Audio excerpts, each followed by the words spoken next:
Tonight, I want to start the show by taking you back to 1971. The year Pakistan became half its size. That was when Bengali East Pakistan won independence after a historic war of liberation. Will Pakistan split again? This is a question the world is asking today. Because Islamabad has lost control over large parts of territory in the western frontier regions of the country to the Pakistani Tehreek-e-Taliban, or the TTP. And Islamabad has no one to blame but itself for this existential crisis. Pakistan's deep state, led by the Army's intelligence force, ISI, helped to create the terrorist demon, the TTP. It grew alongside the Afghan Taliban in the 2 decades between 2001 and 2021.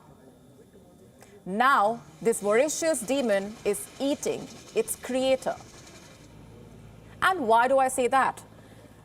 Because the TTP has now declared a parallel government in Pakistan, a parallel government that directly challenges Pakistan's sovereignty, a government that could splinter the Pakistani state into more pieces, and a government that could take the country back to 1971.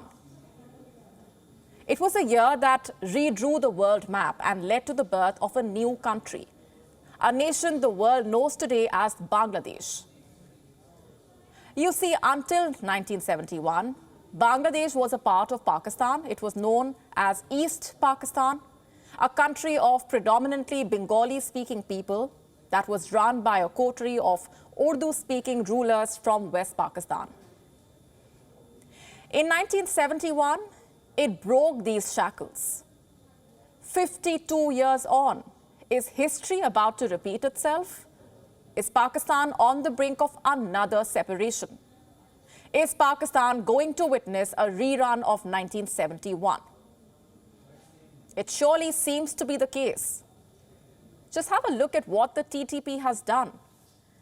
The parallel TTP government has also announced its own cabinet, a cabinet which consists of various ministries. There's defense, judiciary, information, education, intelligence, economic affairs, political affairs, a fatwa issuing authority, even a department of construction. And we wonder what this department will construct. Perhaps a wall marking its territory. And I don't say that without reason. According to reports, the TTP has divided areas under its loose control into 2 zones. A north zone, which comprises of Peshawar, Malakand, Mardan and Gilgit-Baltistan, and a south zone, which consists of Dera Ismail Khan, Banu and Kohat. For the unversed, these areas were already partially controlled by the TTP. Islamabad's authority had become fiction. The outfit has its commanders stationed here. It runs extortion rackets in these territories. And now it plans to use them as the staging ground for the establishment of its quasi-state, a regime within the Pakistani regime. This alarming development has sent tremors in Islamabad and shaken its confidence.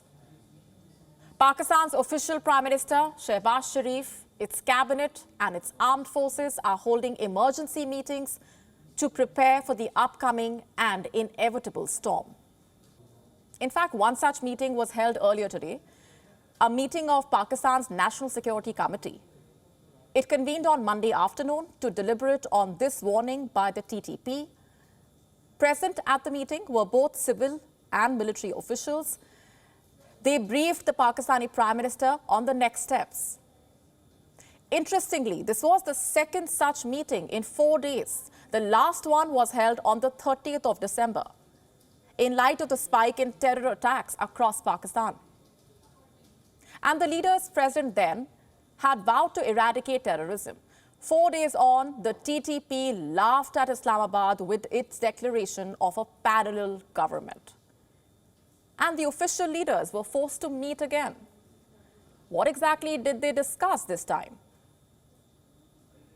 What we can tell you is that Pakistan is planning to launch an all-out campaign to wipe the TTP, to dismantle its networks and eliminate its commanders. In fact, the country's interior minister has already said as much. Speaking to a television channel over the weekend, he said under international law, Pakistan is well within its rights to hit the safe havens of the Tehreek-e-Taliban. And not just the ones on its own soil, but also the ones present in Afghanistan. In other words, the Pakistan Air Force could be used to hit targets on Pakistani and Afghan soil. And those were the exact words spoken. You have to listen to this.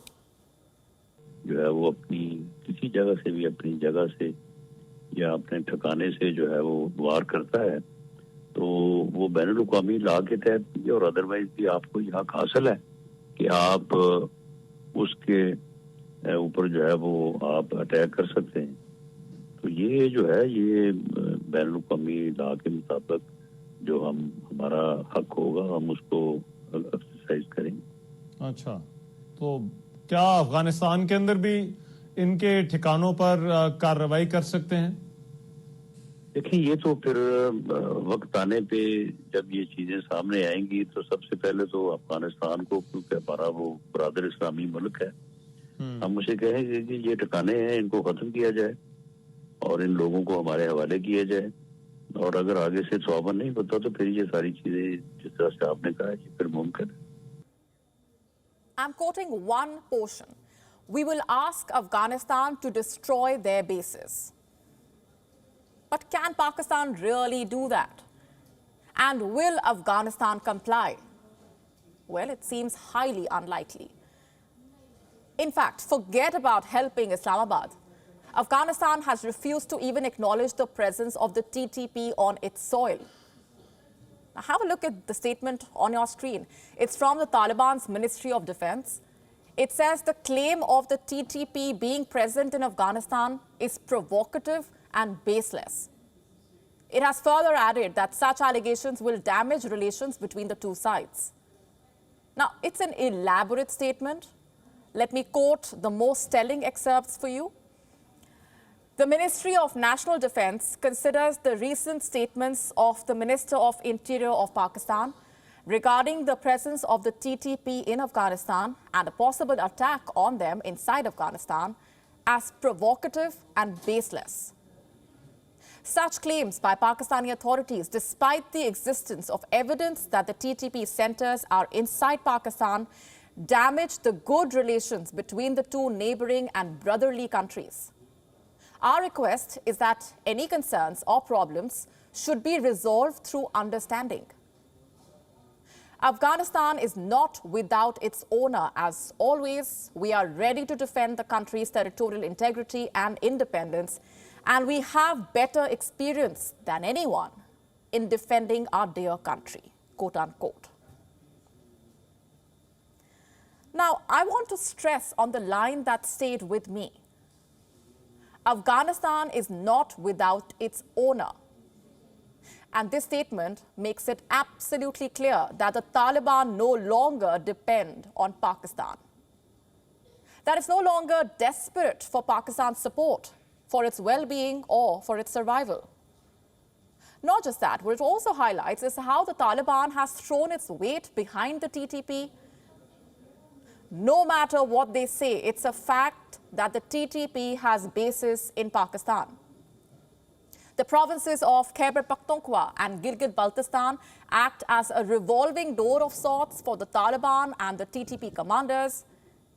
And what we are learning should wake up not only this region, but the entire world.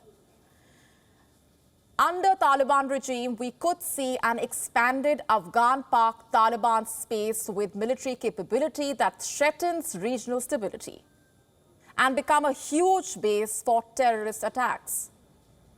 And never forget, this was the base for the 9/11 attacks on America and the repeated incursions into India. In fact, just last year, the TTP chief had declared his outfit a part of the Islamic Emirate of Afghanistan. And this settled all doubts on the TTP being a separate organization. Watch this now. تحریک طالبان پاکستان داد امارت اسلامی شاخته دقیق چتره یو حسادو And what does that tell you? That the TTP has the blessings of the Afghan Taliban. That its coming war against the Pakistani state will not be fought alone. What an interesting turn of events this is. You see, for decades, from the time the Taliban was spawned by Pakistan in the mid-1990s, Pakistan used the Taliban to expand its influence in Afghanistan. Its ISI strategists proudly called Taliban Afghanistan as Pakistan's 6th province. And just look at how the tables have turned. It is the Taliban which is now orchestrating events in Pakistan, using its offshoot outfits to bring Islamabad down to its knees. It's true what they say. What goes around comes around. The torment that Pakistan subjected Afghanistan to has now come back to haunt it.